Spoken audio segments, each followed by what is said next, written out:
11. La explicación de por qué necesitaba el arma y quería matar a Anander Mianai me llevó mucho tiempo. La respuesta no era sencilla o, para ser más exacta, la respuesta sencilla solo conseguiría despertar más preguntas en Strigan, de modo que le conté la historia desde el principio y dejé que ella dedujera la respuesta sencilla a partir de la más larga y compleja. Terminé mi relato ya avanzada la noche. Seibarden estaba dormida y respiraba regularmente, y a Strigan se le notaba que estaba exhausta. Durante 3 minutos, no se oyó ningún ruido salvo la respiración acelerada de Seibarden, que debía de estar transitando a un estado más cercano a la vigilia o tenía una pesadilla. Ahora sé quién eres de verdad, anunció finalmente Strigan con voz cansina. ¿O quién crees que eres? Su afirmación no requería ninguna respuesta por mi parte. A aquellas alturas, y a pesar de lo que yo acababa de contarle, se habría formado una opinión propia sobre mí. ¿No te preocupa? ¿Nunca te ha preocupado que seáis esclavas? ¿Quién? Las naves. Las naves de combate. Sois tan poderosas. Y vais armadas. Vuestros oficiales están a vuestra merced en todo momento. ¿Qué os impide matarlos y liberaros? Nunca he entendido cómo puede el Radch mantener esclavizadas a las naves. Si piensa en ello comprenderá que ya tiene la respuesta a su pregunta, contesté yo. Ella volvió a guardar silencio mientras reflexionaba. Yo permanecí inmóvil y esperé el resultado de mi lanzamiento. Tú estabas en Garset, dijo Strigan al cabo de un rato. Sí. ¿Y tú participaste? ¿En la destrucción de los Garsedais? Ella hizo un gesto afirmativo. Sí. Todo el mundo que estaba allí participó. Ella hizo una mueca que yo interpreté como de repugnancia. Así que nadie se negó, comentó. Yo no he dicho eso. De hecho, mi capitana rehusó cumplir la orden y murió. Su sustituta tenía reparos, lo sé porque no podía ocultarlo a su nave, pero no los expresó e hizo lo que se le ordenaba. Resulta fácil afirmar que, si uno hubiera estado allí, se habría negado a cumplir las órdenes, que habría preferido morir a participar en la matanza, pero en la realidad, cuando llega el momento de decidir, todo se ve diferente, alegué yo. Ella entornó los ojos, algo que yo interpreté como una señal de disconformidad, pero lo que yo había dicho era cierto. Entonces su expresión cambió. Quizás se estaba acordando de la pequeña colección de objetos que había dejado en su vivienda, en la estación Drasania. ¿Tú hablas su idioma? 2 de ellos. Las Garsedais hablaban más de una docena de lenguas. ¿Y conoces sus canciones? Claro, dijo con cierta sorna en la voz. No tuve la oportunidad de aprender tantas como me habría gustado. Y, si hubieras podido elegir, ¿tú te habrías negado? La pregunta no tiene sentido. Esa opción no se me ofreció. Lo siento, pero discrepo, replicó ella con cierto enojo contenido en la voz. Tú siempre has tenido esa opción. Garset fue un punto de inflexión. No era una respuesta directa a su acusación, pero en aquel momento no se me ocurrió ninguna respuesta directa que ella pudiera comprender. Fue la primera vez que muchos oficiales Ratchais terminaron una anexión sin la certeza de que lo que habían hecho estaba bien. ¿Todavía cree usted que Mianai controla a los Ratchais gracias a los lavados de cerebro y las amenazas de ejecución? Esas prácticas existen, sí, están ahí, pero la mayoría de los Ratchais, como las personas de muchos de los lugares en los que he estado, hacen lo que se supone que deben hacer porque creen que está bien. A nadie le gusta matar gente. Strigan resopló con sarcasmo. ¿A nadie? No a muchas personas, rectifiqué yo. No a tantas como para llenar las naves de combate del Ratch. Pero, al final, después de la sangre y el dolor, todas esas almas ignorantes que sin nosotros habrían sufrido en la oscuridad son ciudadanos felices. Si se lo pregunta, se lo confirmarán. Le dirán que el día que Anander Mianai llevó la civilización a sus vidas fue un día afortunado. ¿Sus padres estarían de acuerdo? ¿O sus abuelos? Yo hice un gesto a medio camino entre no es mi problema y no es relevante. Le sorprendió verme tratar con amabilidad a una niña, pero no debería haberle sorprendido. ¿Acaso cree que los Ratchais no tienen hijos o que no los quieren? ¿Acaso cree que no reaccionan ante los niños como hacen la mayoría de los seres humanos? Vaya, qué virtuosos. La virtud no es un valor simple y aislado. El bien necesita del mal y no siempre están claramente separados los dos lados de esa moneda. Las virtudes pueden utilizarse para cualquier fin que a uno le resulte beneficioso. En cualquier caso, existen e influyen en nuestras acciones, en nuestras elecciones. Strigan resopló otra vez. Haces que sienta nostalgia de las conversaciones filosóficas que mantenía en mi juventud cuando estaba borracho. Pero ahora no estamos hablando de temas abstractos, sino de la vida y la muerte. Se me escurría entre las manos la posibilidad de conseguir lo que buscaba al ir allí. Aquella fue la primera vez que las fuerzas del Ratch sembraron muerte a una escala inimaginable sin que se produjera una renovación posterior. Acabaron, irreversiblemente, con cualquier posibilidad de que el bien surgiera a partir de lo que habían hecho. Aquello nos afectó a todos los que estábamos allí. ¿Incluso a las naves? A todos. Esperé la siguiente pregunta o su típico comentario sarcástico. No me das lástima, pero ella, simplemente, se quedó callada mientras me miraba. De hecho, los primeros intentos de establecer contactos diplomáticos con los presjeres empezaron poco después. Y tengo la certeza casi absoluta de que también fue entonces cuando surgió el movimiento para reemplazar a los auxiliares por soldados humanos. Dije casi absoluta porque la mayoría de los trabajos preliminares debieron de realizarse en privado, entre bastidores. ¿Por qué razón se implicarían los presjeres con los Garsedais? Preguntó Strigan. Sin duda percibió mi reacción a su pregunta, la cual era casi como admitir que tenía el arma. Tenía que saber qué me indicaría su pregunta. Tenía que saberlo incluso antes de haberla formulado. Si no hubiera visto y examinado de cerca el arma, no me habría preguntado lo que me preguntó. Las presjeres habían fabricado aquellas armas y, fuera quien fuese quien dio el primer paso, las Garsedais se habían aliado con las alienígenas. Esta información nos la dieron las representantes Garsedais que capturamos. Pero yo mantuve una expresión neutra. ¿Quién sabe por qué los presjeres actúan como actúan? Anander Mianai se formuló la misma pregunta. ¿Por qué se han entrometido los presjeres? No fue porque quisieran algo que los Garsedais tuvieran, porque podrían haberlo tomado sin más. De todos modos, yo sabía que las presjeres les habían cobrado a las Garsedais por las armas. Y mucho. Quizá los presjeres habían decidido destruir el Ratch, destruirlo de verdad, y podían hacerlo porque contaban con ese tipo de armas. ¿Estás insinuando que los presjeres utilizaron a los Garsedais para obligar a Anander Mianai a negociar? Me preguntó Strigan, horrorizada y con incredulidad. Lo que me extraña es la reacción de Mianai, sus motivos. No conozco ni comprendo a los presjeres, pero me imagino que si quisieran algo, sería evidente y nada sutil. Creo que lo único que pretendían era lanzar una recomendación a Mianai. Eso sí es cierto que lo que ocurrió estaba relacionado con ellos. Todo aquello era una simple recomendación. Son alienígenas. ¿Quién los entiende? Guardó silencio durante 5 segundos y, después, comentó. Nada de lo que hagas podrá provocar un cambio significativo. Probablemente, tenga usted razón. Probablemente. Si todos los que busqué las palabras correctas. Si todos los que se oponían a la destrucción de los Garsedais se hubieran negado a cumplir las órdenes, ¿qué habría ocurrido? Strigan frunció el ceño. ¿Cuántos se negaron? 4. 4 entre miles. En aquella época, cada una de las justicias contaba con cientos de oficiales además de las capitanas, y allí estábamos docenas de nosotras. Además de las misericordias y las espadas, que contaban con una tripulación más reducida. Fueron varias las causas de que nadie más tomara la drástica decisión de no obedecer las órdenes. Entre ellas estaba la lealtad, el hábito prolongado de la obediencia, un deseo de venganza y, sí, también aquellas 4 muertes admití yo. Por otro lado, aunque todos los humanos que estaban allí se hubieran rebelado, tú y las que sois como tú erais tantas que no os habría supuesto ningún problema reducirlos. Yo no dije nada y esperé a que se produjera el cambio de expresión en su cara indicativo de que se había arrepentido de lo que acababa de decir. Cuando percibí ese cambio, dije, creo que si los humanos se hubieran rebelado, todo podría haber acabado de forma diferente. Pero tú no eres una de las que se rebeló.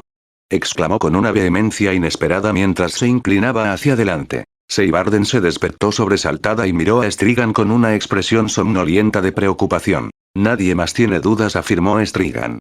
Nadie te seguirá. Y aunque hubiera alguien dispuesto a seguirte, no seríais suficientes. Si, de alguna manera, consigues estar cara a cara con Mianai, con uno de sus cuerpos, estarás sola e indefensa. Morirás antes de conseguir nada. Soltó un suspiro de impaciencia. Quédate con tu dinero. Señaló mi bolsa, que estaba apoyada en el banco en el que yo me sentaba. Compra algo de terreno o una vivienda en una estación. ¿Qué demonios? Cómprate una estación entera. Y vive la vida que te negaron. No te sacrifiques por nada. ¿A cuál de mis hijos le está hablando? Le pregunté. ¿Cuál de las vidas que me fueron negadas pretende que viva? ¿Quiere que le mande informes mensuales para asegurarme de que aprueba lo que elija? Mis palabras la hicieron callar durante 20 segundos. Breck, dijo Seibarden como si estuviera comprobando cómo sonaba el nombre en su boca, quiero irme. Pronto le contesté. Ten paciencia. Para mi sorpresa, no protestó. Se limitó a reclinarse en un banco, dobló las rodillas y se rodeó las piernas con los brazos. Strigan la estudió un instante y luego se volvió hacia mí. Tengo que pensar, anunció. Asentí con un gesto. Ella se levantó, entró en su dormitorio y cerró la puerta. ¿Qué problema tiene?, preguntó Seibarden sin ironía, aunque con cierto desdén en la voz. No le contesté, solo la miré de forma inexpresiva. Las mantas le habían dejado en la mejilla una marca que iba desvaneciéndose poco a poco, y llevaba la ropa arrugada y desarreglada, tanto el abrigo, que estaba desabrochado, como la camisa y los pantalones nilteranos. Durante los últimos días había comido con regularidad y no había tomado kef, por lo que su piel había adquirido un color un poco más saludable, pero todavía se la veía delgada y cansada. ¿Por qué pierdes el tiempo con ella?, me preguntó sin que le molestara mi escrutinio, como si algo hubiera cambiado y, de repente, ella y yo fuéramos camaradas, compañeras. Pero no iguales, eso nunca. Tengo que ocuparme de un asunto. Darle más explicaciones sería inútil, insensato o las dos cosas a la vez. ¿Tienes problemas para dormir? Algo sutil en su expresión me indicó que se retraía, se cerraba. Ya no era su compañera. Permaneció sentada y en silencio durante 10 segundos y creí que aquella noche ya no me diría nada más, pero respiró hondo y soltó el aire. Sí. Yo necesito moverme. Voy a salir. Algo había cambiado definitivamente, aunque yo no sabía qué era o qué lo había provocado. Es de noche, le advertí. Y hace mucho frío. Ponte el abrigo y los guantes y no te alejes mucho. Ella asintió y, lo que fue todavía más sorprendente, se puso el abrigo y los guantes y cruzó las dos puertas sin pronunciar una sola palabra de amargura o lanzarme una mirada de resentimiento. Pero a mí qué me importaba lo que hiciera. Podía alejarse sin rumbo y morir congelada o no.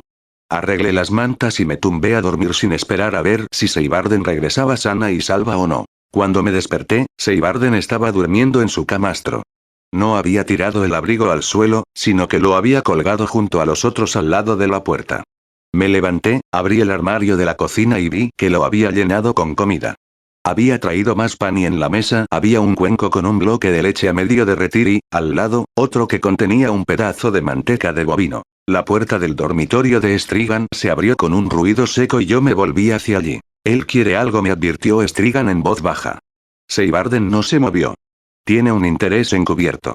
Yo de ti no me fiaría de él. Me pregunto qué le pasa.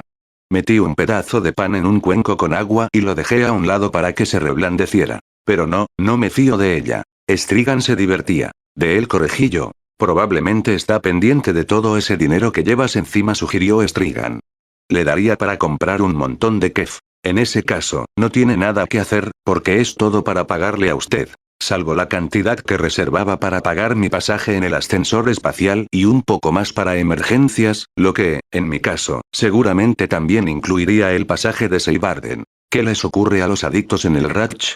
En el Ratch no hay adictos. Strigan arqueó primero una ceja y, luego, la otra con incredulidad. Al menos en las estaciones, no, rectifiqué yo. No es posible dedicarse mucho a eso con la IA de la estación observando todo el tiempo.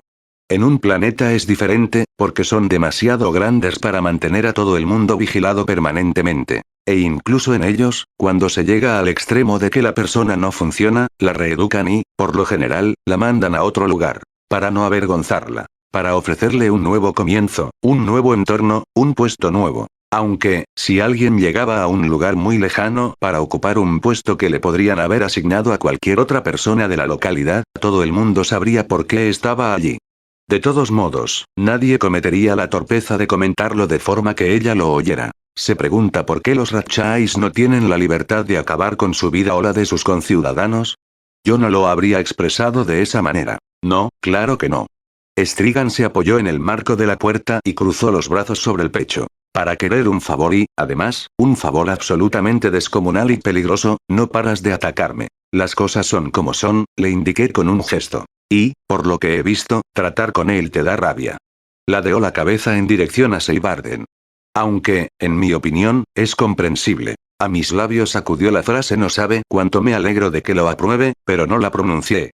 Al fin y al cabo, esperaba obtener de ella un favor absolutamente descomunal y peligroso, así que en vez de esa frase dije. Con todo el dinero que le pagaría podría comprarse un terreno, una vivienda en una estación o, ¿qué demonios? Una estación entera. Una muy pequeña, replicó ella mientras hacía una mueca divertida con la boca. Además, ya no tendría el arma. Incluso haberla visto es peligroso, pero tenerla es todavía peor. Y tú la pondrás directamente a la vista de la Lord del Ratch, que podrá seguir el rastro de su procedencia hasta mí, explicó con voz seria. Se enderezó y dejó caer los brazos a los lados. Ese peligro siempre existirá, corroboré yo. Ni siquiera intentaría convencerla de que, cuando cayera en manos de Mianai, ella no podría conseguir toda la información que quisiera de mí sin importar lo que yo quisiera revelar o no. Ese peligro ha existido desde el momento que usted la vio y seguirá existiendo mientras viva, tanto si me la da como si no. Strigan suspiró. Tienes razón. Desafortunadamente. Y, si he de decirte la verdad, ansío volver a casa. Esta idea era de una insensatez difícil de creer, pero no era mi problema. Mi problema consistía en conseguir el arma. No dije nada. Y Strigan tampoco. Entonces se puso el abrigo y los guantes y cruzó las dos puertas. Yo me senté para desayunar, esforzándome en no intentar adivinar a dónde había ido o si yo tenía alguna razón para albergar esperanzas. Strigan regresó 15 minutos más tarde con una caja negra, ancha y plana. La dejó en la mesa. Parecía un bloque sólido, pero quitó una tapa negra y gruesa y dejó al descubierto otra superficie negra. Se quedó esperando de pie, con la tapa en las manos, y me miró. Alargué el brazo y toqué un punto de la negra superficie con la punta de un dedo. Un color marrón se extendió desde aquel punto hasta adquirir la forma de un arma que era del mismo color que mi piel. Aparté el dedo y el color negro volvió a cubrir la superficie. Alargué los brazos, saqué la superficie negra y la superficie de debajo por fin empezó a aparecer una caja de verdad con objetos en su interior, aunque fuera una caja de un negro inquietante que absorbía la luz. Estaba llena de balas. Strigan alargó el brazo y tocó la superficie de la capa que yo todavía sostenía en la mano. Un color gris se extendió desde sus dedos y adoptó la forma de una banda gruesa enrollada al lado del arma. No estoy seguro de qué es esto. ¿Tú lo sabes? Es una armadura. Las oficiales y las tropas humanas utilizaban armaduras externas en lugar de las que se implantaban en el cuerpo, como la mía.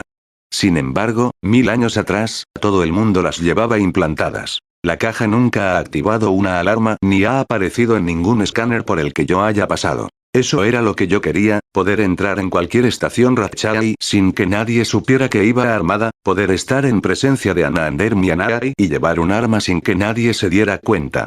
La mayoría de las Anander no necesitaban una armadura, por lo que poder atravesar una con el arma constituía un extra. ¿Cómo es posible? ¿Cómo puede ocultarse? Me preguntó Strigan. No lo sé. Volví a colocar la capa que sostenía y la tapa. ¿Cuántos de esos cabrones crees que podrás matar?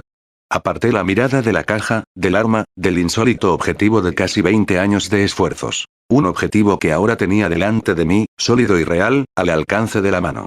Hubiera querido decir, a tantos como pueda alcanzar antes de que me derriben. Pero, para ser realista, solo esperaba poder reunirme con un único cuerpo entre miles de ellos. Claro que, siendo realista, nunca había creído que pudiera encontrar el arma. Eso depende, contesté. Si vas a realizar un acto tan descabellado y desesperado como ese, deberías hacerlo bien. Hice un gesto de asentimiento. Pienso solicitar una audiencia. ¿Te la concederán? Probablemente. Cualquier ciudadano puede pedir una audiencia y suelen concederlas, aunque yo no me presentaré como ciudadano. Strigan se rió burlona. ¿Y qué harás para que no se den cuenta de que eres Ratchai? Me presentaré en un palacio de provincias sin guantes o con los guantes equivocados, diré que soy de un sistema extranjero y hablaré con acento. No hará falta nada más. Strigan parpadeó varias veces y frunció el ceño. No puede ser tan sencillo. Se lo aseguro. Como no ciudadana, mis posibilidades de conseguir una audiencia dependerán de las razones que alegue al solicitarla. Todavía no había planificado a fondo ese detalle. Dependería de lo que encontrara cuando llegara. Algunas cosas no pueden planificarse con demasiada antelación. ¿Y qué vas a hacer con? Agitó una mano hacia la dormida Seibarden. Había evitado formularme esa pregunta. Desde que la encontré, me había ido planteado qué hacer con Seibarden a medida que surgían las situaciones. Míralo, me pidió Strigan. Podría prescindir del Kef para siempre, pero no creo que lo haga. ¿Por qué no? Para empezar, porque no me ha pedido ayuda. Ahora fui yo quien, escéptica, arqueó una ceja. Si se la pidiera, ¿lo ayudaría? Haría lo que pudiera. Claro que, si mi ayuda hubiera de servirle a largo plazo, tendría que enfrentarse a los problemas que lo llevaron a tomar Kef por primera vez, y no percibo ninguna señal de que esté haciéndolo. Para mis adentros, yo opinaba lo mismo, pero no dije nada. Podría haber pedido ayuda en cualquier momento, continuó Strigan. Lleva vagando por ahí ¿cuánto? Al menos 5 años. Si lo hubiera querido, cualquier médico podría haberlo ayudado. Pero eso habría exigido que admitiera tener un problema, ¿no? Y no creo que eso vaya a suceder a corto plazo. Sería mejor si él regresara al Ratch. Los médicos del Ratch podrían resolver todos sus problemas. Y no les importaría si Seibarden les había pedido o no ayuda o si la deseaba o no. Para regresar al Ratch tendría que admitir que tiene un problema, apuntó Strigan. Indiqué con un gesto que no era de mi incumbencia y dije, por mí puede ir a donde quiera. Pero tú lo alimentas y seguro que le pagarás el pasaje del ascensor espacial y, después, el del transporte al sistema al que decidas ir. Se quedará contigo siempre que le reporte algún beneficio, siempre que le proporciones comida y cobijo. Y te robará cualquier cosa que pueda hacer que consiga otra dosis de kef. Seibarden no era tan fuerte ni tenía la mente tan clara como la había tenido. No creo que eso le resulte fácil. No admitió Strigan, pero pondrá todo su empeño en conseguirlo. Lo sé. Strigan sacudió la cabeza, como si quisiera aclarar las ideas. No sé por qué te prevengo contra él, sí, total, no me harás caso. Estoy escuchando. Pero ella, evidentemente, no me creyó. Lo sé, no es de mi incumbencia.